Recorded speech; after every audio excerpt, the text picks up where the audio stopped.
richesse de Madagascar réside dans sa culture et l'abondance de sa faune et de sa flore. Mais la vie pour les Malgaches n'est malheureusement pas des plus simples. Les gens ont faim, les inégalités sont grandes et la misère est immense. 90% des Malgaches vivent avec un revenu inférieur à 40 € par mois. Et l'inflation permanente contribue à transformer leur quotidien en véritable survie. La moitié de la population ne mange pas à sa faim.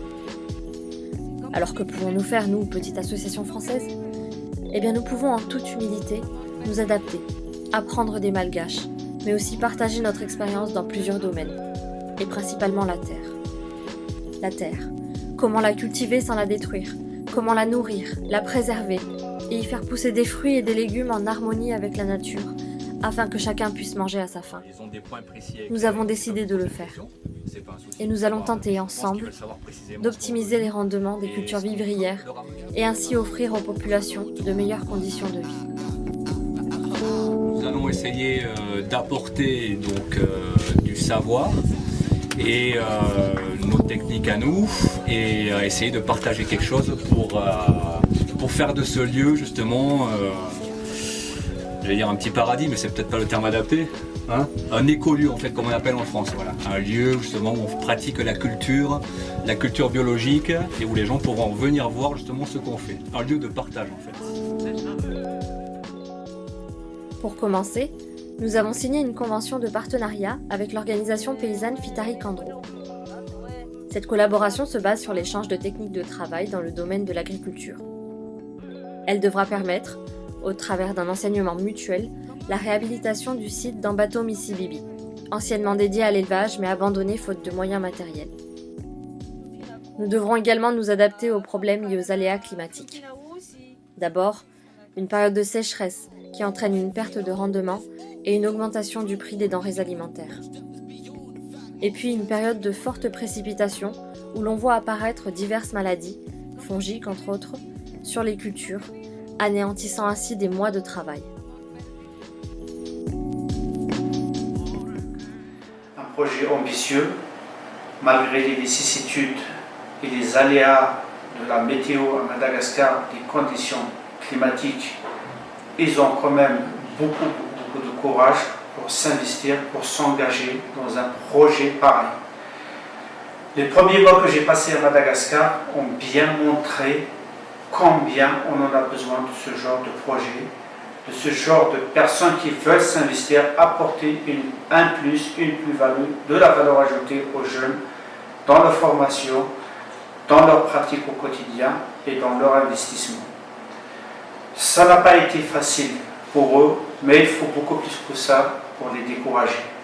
Parce qu'ils sont armés de courage, ils ont rencontré pas mal de difficultés, mais l'ambition de réaliser ce projet a pris le dessus sur toutes les contraintes qu'ils ont pu, bien évidemment, rencontrer.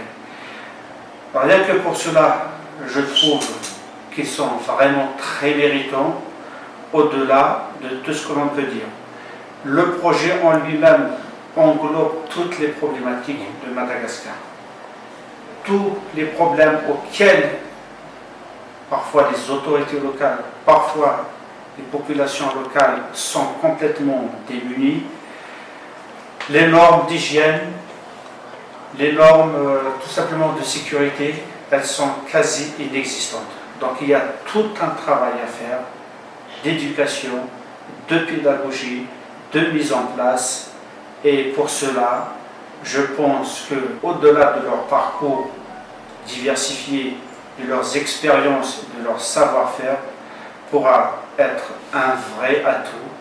Je leur souhaite le meilleur, la réussite, et je pense que leur projet aboutira et sera un vrai plus pour la population malgache en général et fianarroise en particulier. Merci. Les professeurs et les élèves d'un collège environnant sont venus à notre rencontre, afin que nous leur parlions de notre projet, et surtout de la construction et du fonctionnement de la ludothèque et bibliothèque gratuite sur le site. Nous mettrons à leur disposition de la documentation scolaire et extrascolaire, et nous les sensibiliserons à la préservation de leur environnement en organisant des ateliers au sein de notre établissement. Ils nous ont fait part de leurs grosses difficultés à maintenir cet établissement gratuit ouvert pour les 200 élèves de la Brousse. Pas de manuel, pas de salaire de l'État pour les professeurs. Les parents leur apportent un sac de riz en début d'année scolaire en guise de participation. Et au final, les professeurs sont obligés d'avoir une autre activité après leur journée d'école pour pouvoir subvenir à leurs besoins vitaux.